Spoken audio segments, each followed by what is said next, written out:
This episode is brought to you by Bound Hat Company. Discover Bound Hat Company, where high-quality hats meet a greater purpose. Each hat is designed not only for style, but also to give back, with proceeds supporting charities like the PTSD Foundation of America. Whether for the outdoors or everyday wear, Bound Hat Company has the perfect hat for any occasion. Shop now at www.boundhatco.com and join the movement to support veterans and meaningful causes. Bound Hat Co. Style that makes a difference.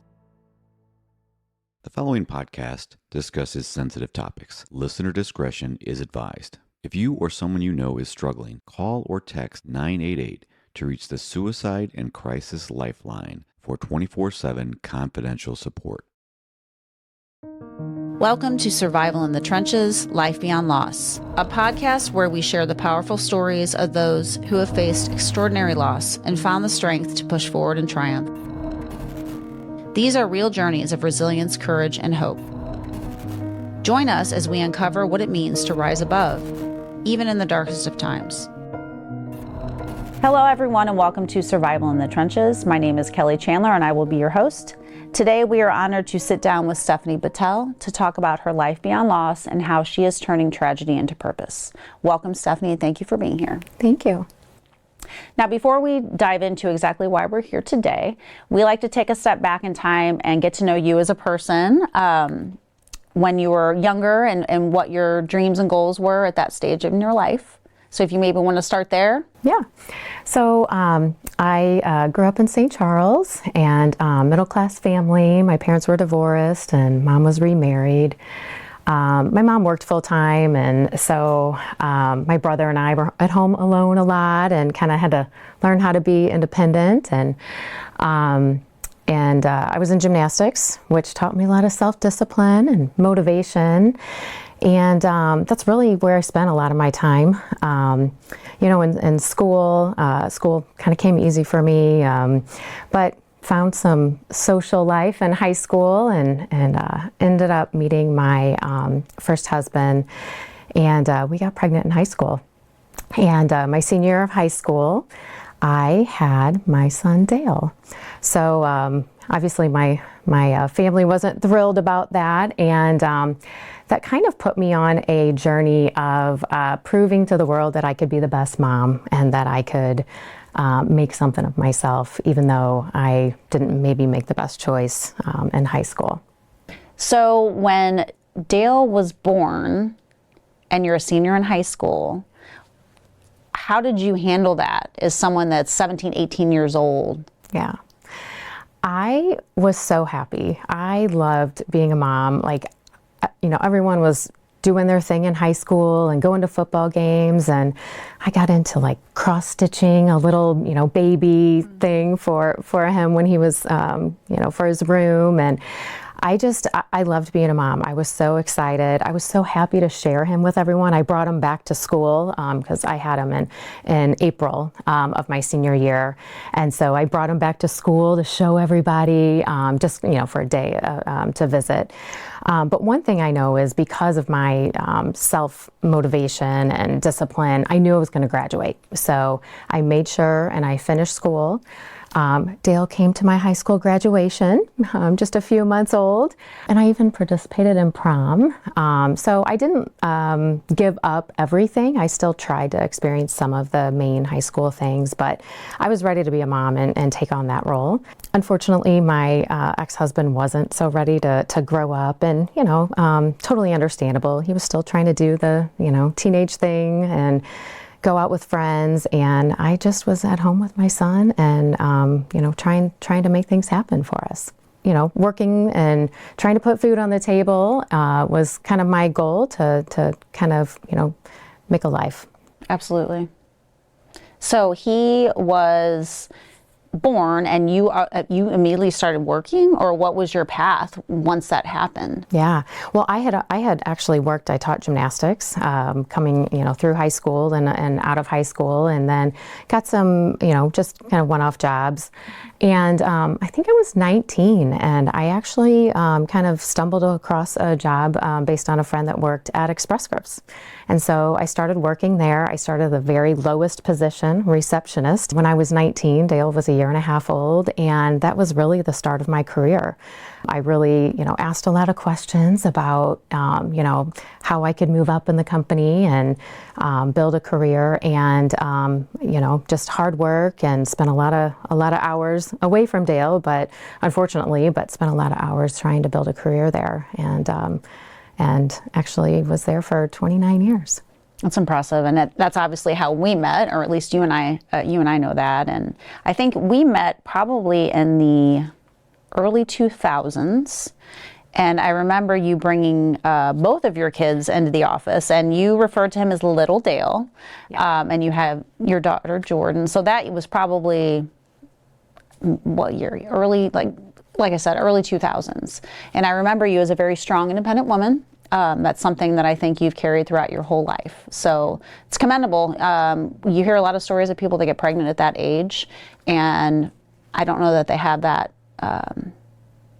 sense of direction to be independent and really focus on what's needed to be that parent. So I commend you for that. Yeah, thank you. It took me a long time to be able to say this out loud, but I actually beat the statistics. I had 2 kids by the time I was 21, and being a teen parent, not a lot of women are able to pull themselves out of that, and so I now look at that as something that I conquered, as kind of beat the statistics, and something to be proud of. Absolutely, that says so much about your personality, your will, and your drive to take care of those kids. So I actually credit my gymnastics coaches a lot for that. I was in the gym, up to 12 hours a week, and working hard, and you have to have that self-discipline and self-motivation, and so I've run into them as I've gotten older, and have expressed that to them and thanked them for. It wasn't fun at the time, right? But that's really where I got my drive. Which you realize over time, I think a lot of kids do take what those coaches have to say, whatever sport, and it's almost like another form of parenting. It's another form of discipline that prepares you for the real world, because you're not going to like every boss, you're not going to like their style, but you try to adapt to their ability to get you to be the best person you can be with whatever the sport may be. Yeah. So for our listeners, kind of walk us through how things progressed as the kids got older and you were still continuing your career. Yeah. So, still working full time. The kids were involved in sports because I really felt like that was really important for them. Dale was in hockey, Jordan was in gymnastics, later did cheer. And so we were just kind of doing our thing. We were kind of like the 3 musketeers growing up together, really. And it was in about 3rd grade that I noticed that Dale was struggling a little bit in school. It was hard for him to get homework done, and realized that, one of his teachers really called it out as him maybe having ADD or ADHD. And so that was really kind of the start of our kind of therapy and psychology journey together. We really went together for him to get some coping skills, and how to get his work done and how to try to be organized, and me how to help him do those things, and also how to communicate. Our brains worked very differently, and so that was really the start of our journey of going to psychologist and a lot of therapy and trying to work through things. So this was 3rd grade. Yeah. And this was through an external party, not someone through the school? Correct. Okay. Yeah, it was, his teacher was the first one that really kind of identified him not being able to pay attention and get things done. And then she suggested that maybe we reach out to just a private counselor, right. One-on-one counselor. Which makes sense, and I think that's a valid response, or it's someone that's really trying to help a kid that's struggling. I mean, having 3 children, we go through different phases with each one of them, and you want to have that pointed out or recognized so you can help them through their journey. And like you said, and I think it's so important, our brains are wired differently as a parent versus that child, and you're not always going to mesh, and you might need some third-party insight. So how did he perceive that therapy? Well, I'll just say throughout his psychology therapy journey, especially later, he just kind of went along with it. This is what mom says I have to do. But even in his later therapy days, I'm just going to tell him what they want to hear so I can get out of here. He was very introverted. He didn't talk about emotions at all and feelings at all. Unlike my daughter, everything, she always she still does wear her emotions on her face, on her sleeve. But he just did not really, talk about it at all. He was very introverted and kept everything in, which, as a young parent, you don't really understand all of that. That's one of the reasons why I was so happy to get the help through the initial counseling that we got, because, your kids don't come with a instruction booklet, and I was the first person out of all of my friends that had kids, so I didn't really know what I was doing. I was just trying to make it through, every day. Absolutely. But Dale, he thrived in hockey. He was an amazing big brother. Jordan just idolized him, and he had a lot of, a huge social life, a lot of friends. And always wanted to make people laugh, and very goofy, had the cheesiest smile. Mm-hmm. And so he was doing great. He was a goalie in hockey. He was naturally talented, because I couldn't afford all the extra goalie lessons or anything. He was just naturally talented. He played inline and ice hockey, and he was really thriving.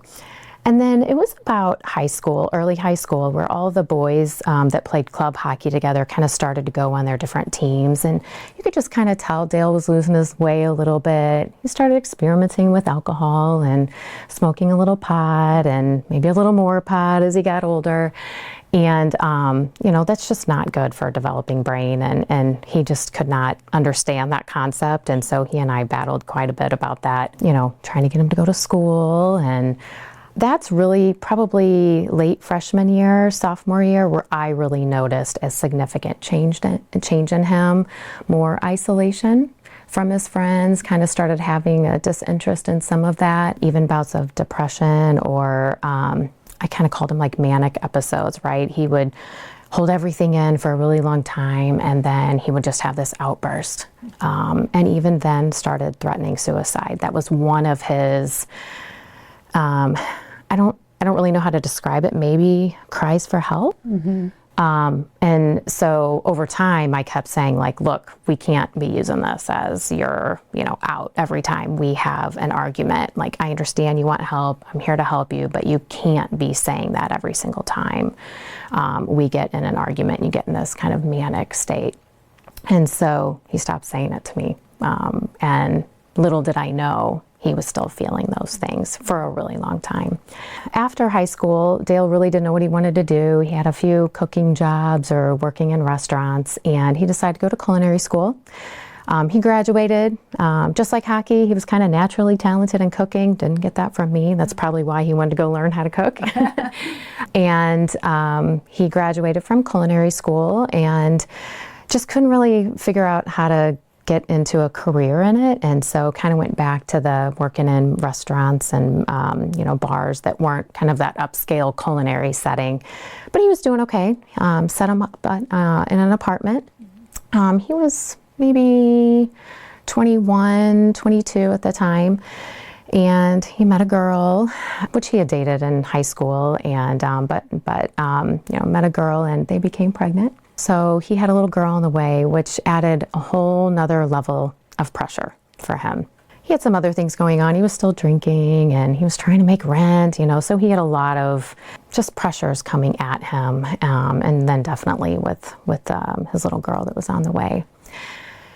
And so it was my birthday week. He was actually the first one to call me on my birthday that week.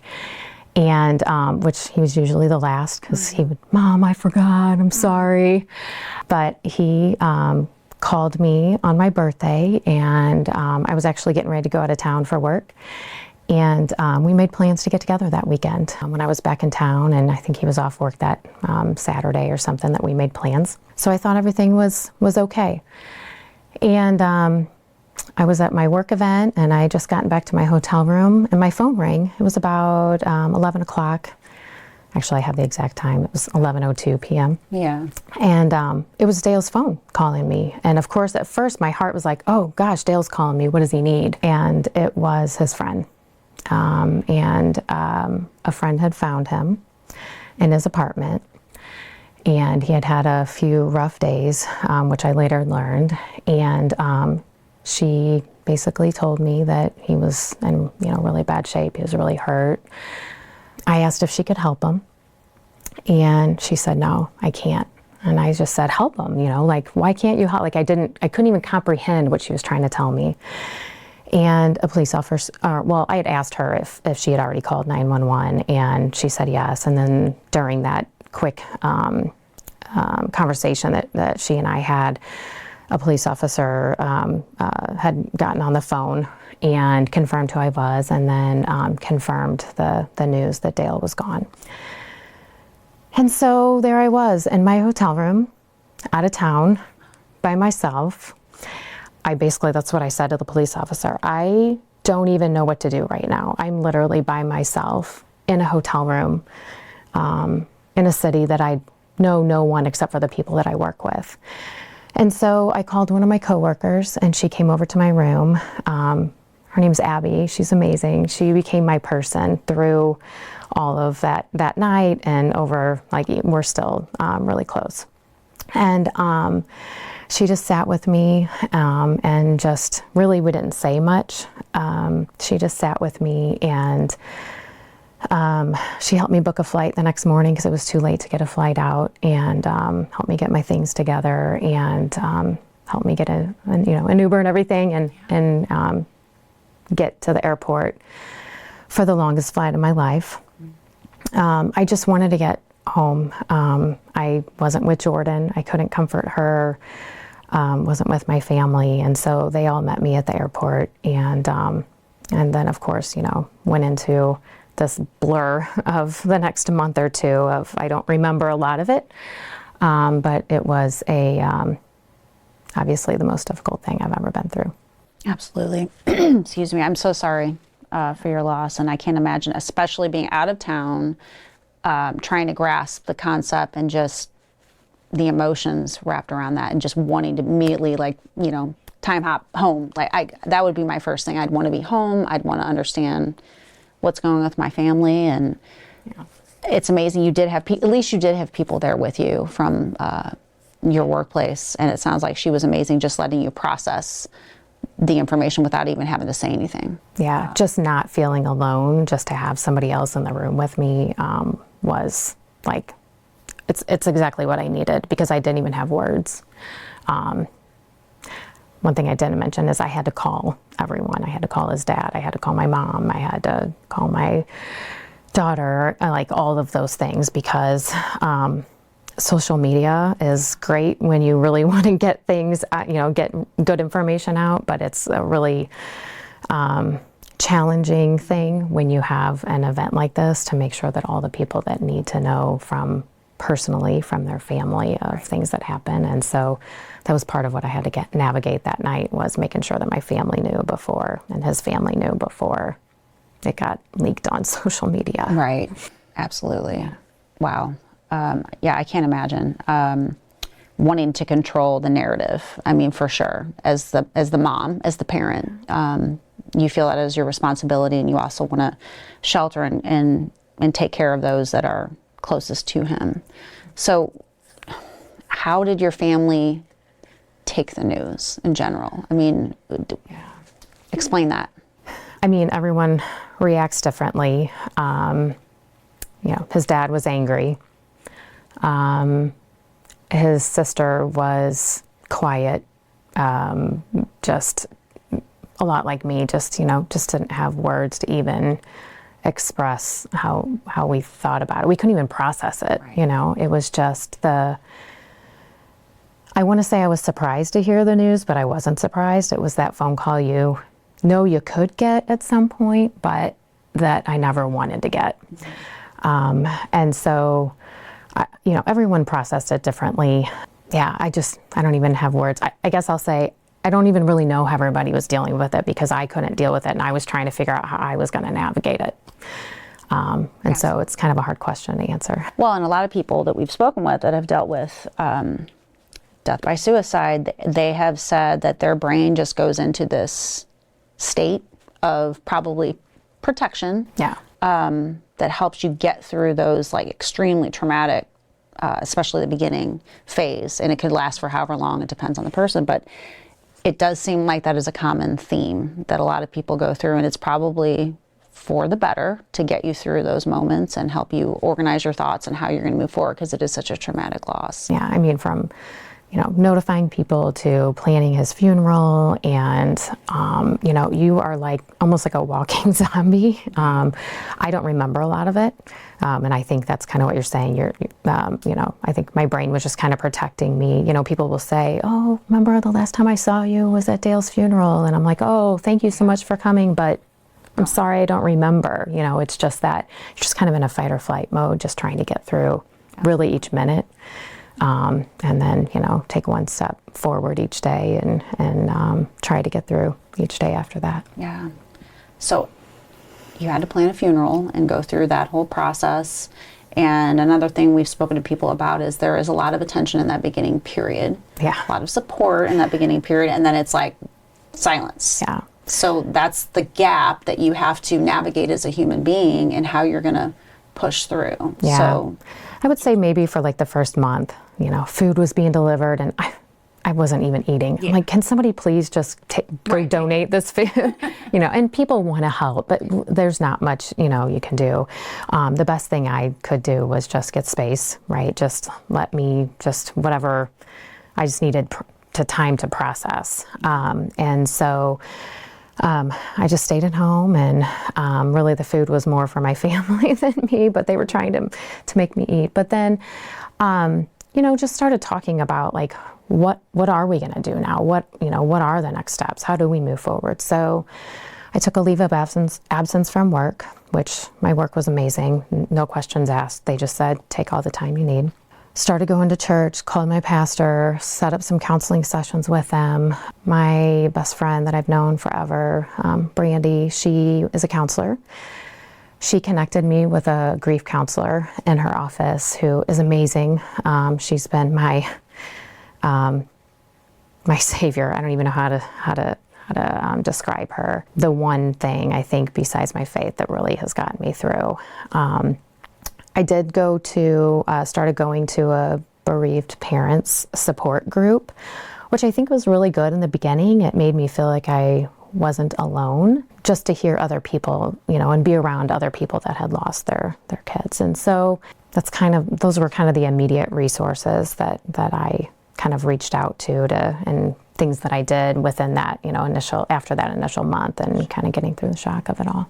And we spoke a little bit about this the other day. You found some advice really helpful that I thought would be helpful for our listeners, and how you kind of categorize people in your life that help you get through these moments versus others who might not be quite as helpful. Can you explain some of that mentality? Yeah, I'll say I focused so much on my counselor because, I had been so independent and never needed help, and there wasn't an answer. I didn't know what to do. And so I had to ask for help, and I had to set aside that independent person, overly independent to a fault person, and reach out for help. And so my counselor gave me permission to do that. Like, it's okay to accept help. It's okay to reach into whoever is helpful for you. And so right off the bat, she gave me advice to put things and people and events or whatever it is into 3 different categories. People and things like church that are very helpful for you, that make you feel good, that are supportive.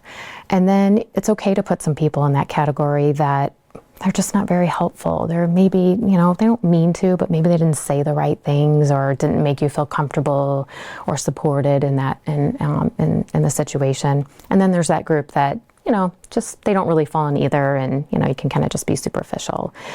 And for me, that was one of the most helpful things because I didn't know how to navigate it. I didn't know how to tell my story about Dale or even talk about him. And so to create a small group of, a small support group and a small group of my larger life that I could really focus on, that I could trust and feel vulnerable with, one of the most helpful things for me. Yeah, that's awesome. And as I've told you, I'm going to start thinking about that in everyday life because I think that is smart. Instead of trying to go out with this broad, brush, you really do focus on the people that are going to get you through to the next phase. And then it's not that others don't mean well, it's just not something that's going to help you move forward. So I think that's great advice. And it's wonderful that that person brought that into your life and continues to be part of your journey. And other things that you had mentioned were some organizations that I'd like you to speak about that have also been part of your healing and recovery. Yeah.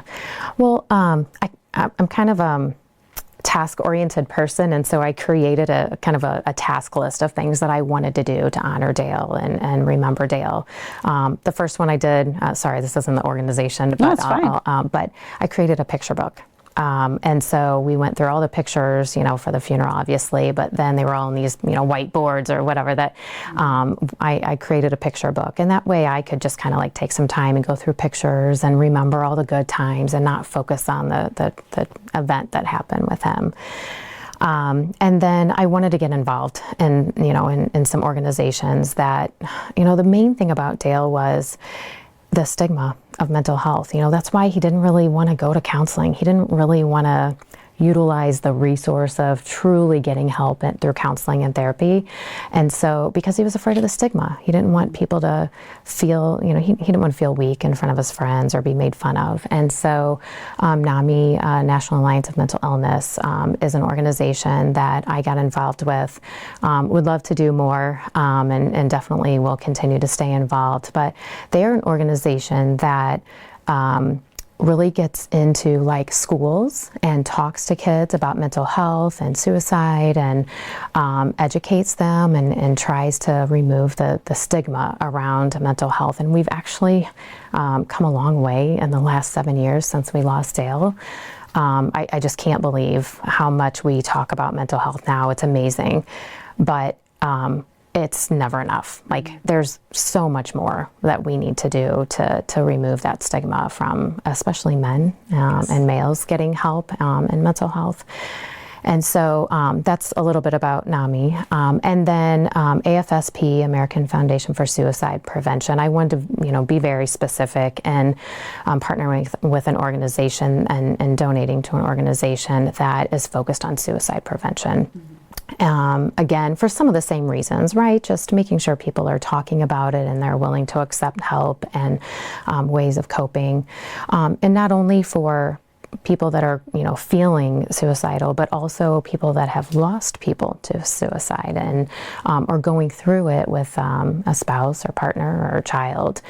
And so every year I do the AFSP Out of the Darkness walk here locally. Our local chapter, they do a walk every year at Grief Corps and really do a great job of allowing us to honor our loved ones that we've lost, but also provide so many resources while you're there for people that are survivors of suicide loss. Yeah, that's wonderful. And I'm sure our listeners will appreciate all of those recommendations for other organizations. And I love that you have a picture book to refer to that are probably your favorites over the years. And I know when Mike, my husband, lost his dad, he created a shadow box of all of his favorite things, donuts and just things that really remind you of the good times, and you want to keep that legacy alive and remember all the positive things that you experienced together as a family. So I think that's commendable, and I'm sure that helps you on tough days, just to be able to refer back to those pictures and remember Dale. And tell me about his daughter. Yeah, so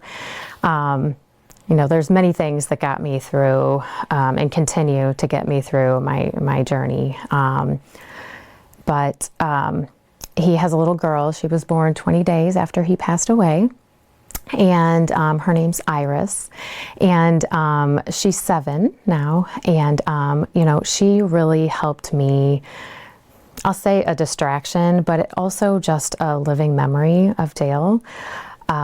She's super smart, sassy, but she has Dale's eyes, which I love, just to kind of see his eyes through her.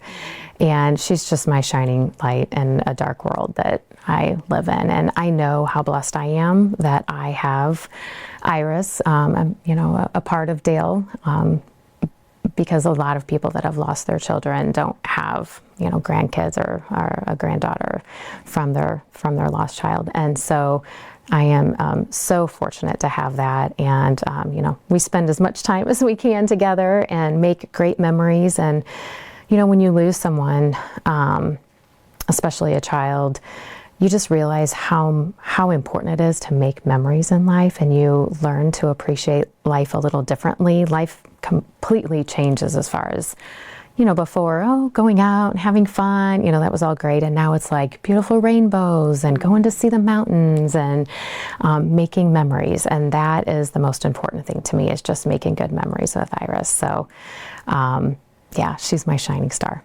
That's a beautiful story, and I think that's amazing that you do have a piece of Dale with you still today. You are very blessed in that sense and fortunate to have her in your life, and it's wonderful that you can create more memories and talk about her dad and watch her grow. So I'm thankful that you have that in your life. Yeah. So Stephanie, for our listeners, can you walk us through your experience with the different types of counseling or support you received and what has been the most beneficial for you? Yeah. So I mentioned that I went to group counseling pretty early on, the bereaved parents group. And while in the beginning it was helpful and I felt like I wasn't alone and people understood what I was going through, I just didn't find it helpful to find ways to move forward. I felt like it just kind of held me stuck in that place of I lost my son and I don't move forward. But one thing I really found helpful was my one-on-one counseling. We kind of in the beginning established goals, like what do you want to get out of this? And the very first thing was I need to be educated about grief. I hadn't really lost a lot of people in my life, in my family, and I just didn't even know what I was going through, right? I was in the middle of it, but I didn't understand everything that I was experiencing was tied to grief. Like physically, I wasn't eating, I wasn't sleeping, I couldn't get out of bed some days. Like there was just all this physical along with the emotional side of it. And so learning about the different stages of grief, it's kind of like anger and denial and depression, and at some point maybe get some kind of acceptance of it. So just kind of understanding what those, kind of gray area, but still stages of grief were, really helped me understand what I was going to be going through, and also kind of what my goals were, in counseling. My counselor suggested a journal. So I would take my journal and I'd go to the cemetery, and that's kind of was my thing that I did by myself. And then in my counseling sessions, my therapist would really help me through holidays. What are you going to do? Christmas is coming up or Thanksgiving's coming up. Help me kind of prepare and kind of talk through scenarios and maybe even throw out some ideas, have an empty chair at the table or light a candle or, whatever it might be for our family. And just, help me process those feelings before and after. And so I really found that helpful because I didn't know what to expect, right? And so it really helped me prepare for things I might feel. Now, it could have turned out totally different, but she also gave me permission, kind of like the 3 buckets of people, gave me permission to say no, right? I just don't feel like getting out of bed today. It's okay. You don't have to go to the niece's birthday party or whatever, right? It gave me permission. She gave me permission to put myself first, which I, as a mother, you never do, right? But in that time, that's what I needed to heal and try to find ways to move forward and cope. Absolutely. And I think knowing you, working together, and just knowing the strong, independent woman you are, you spoke to me a little bit about allowing yourself to be vulnerable. And I feel like that is really hard because you're on constantly. And so to kind of let that guard down, I'm sure she's helped aid you in doing that and saying no, because you're always like, yes, yes, yes, I will do it. I will get through it. I will make sure it happens. And I feel like for someone like you who's always put on that, strong front and force, that's something that you probably had to really lean into and be comfortable with. Yeah, absolutely. And not only that, but also I didn't even tell my story. She actually would coach me through, how are you going to talk about it? When somebody says, how many kids do you have? Mm-hmm. I have to answer that question. Well, I just started a new job. I've had to answer that question, 15 times in the last 30 days. So just, helping me tell my story. And the more you do it, the more I can talk positive about Dale and not focus on the loss. The more comfortable I feel with sharing my story and being vulnerable with people, like you said, and not worrying as much about how other people might perceive me. One big part of it was, I used to like to go have fun and listen to live music and go dancing. And I just felt like after I lost Dale, I was under such like a microscope. I was in a glass bubble. Everybody was looking at me. What is she going to do? How is she going to act? How is she going to react? And I didn't do those things for a long time. I just kind of sat on the sidelines. If I did decide I wanted to go and get out of the house one day, and just kind of watched everybody else move forward in life. And I just kind of sat there and, I wanted to do it, but then I was like, no, I just didn't know how to experience joy. And that's one thing that she really helped me through as well, is to try to get me to really kind of relearn how to experience joy in my life, and gave me, again, permission to have joy in my life again. And it's okay to have that, even though you've had such a big loss. That's incredible. And do you feel like it was more like her advice was baby steps toward that joy, just like one little thing at a time? How did you move through that? Yeah. Well, first of all, it's been 7 years, and I went to counseling every week straight for a year and a half, and then kind of pulled back to monthly for the next, I don't even know how many years. And I still talk with my counselor when situations arise. And so that did not happen overnight at all, right? It was baby steps, like, well, maybe just try to go to church and sit through worship, and, or I joined a Bible study group, which was really outside of my comfort zone, because that's a really vulnerable place to be, and kind of just sharing about your faith. But it actually gave me a safe place to share my story about Dale. And so, just little baby steps like that. And eventually I have gotten back to where I can go to concerts again and have fun and experience joy. But, I always incorporate Dale into anything that comes up in the moment. I'm not afraid to share. Oh gosh, this reminds me of the time, when whatever, it might be with Dale. And so I'm never afraid to bring him up. Again, it kind of goes back to that. It might make people feel a little uncomfortable, but I'm not going to let that stop me from sharing how great of a son Dale was, and how big of a part of my life he was. I mean, I had him when I was 17. That he was my reason and my motivation. You talked about what were your goals in life, and when you get pregnant at 17, you don't really have goals. I wasn't going to be a competitive gymnast anymore, right? And so he being a mom to him and my daughter Jordan really were my goals. And so huge part of my life, and love sharing stories about him and hearing others share stories with me. And it's awesome to see a smile on your face when you talk about him, because I'm sure it took quite a long time to get there, and to feel like you can talk about him, cherish those positive memories, and help others in their journey if they're struggling with a son or a daughter or whomever in their life that might be exhibiting signs of this is real, this might happen. And you kind of have shared the signs that you probably over time recognize, and how you move through when something did happen, how you're getting to that next positive level within your own life, and enjoying those memories with your granddaughter, which again is a complete blessing. No, I think, the biggest thing is just, I want everybody to know that Dale was an amazing kid. He really cared about people. He was always even the one that would stand up for the person that was getting picked on. I actually think he got in a fight in high school and got in trouble because some kid was being picked on, and he stood up for him, right? We talk about kind of the long term. People think, oh, you went to counseling and you're doing better and you can experience joy.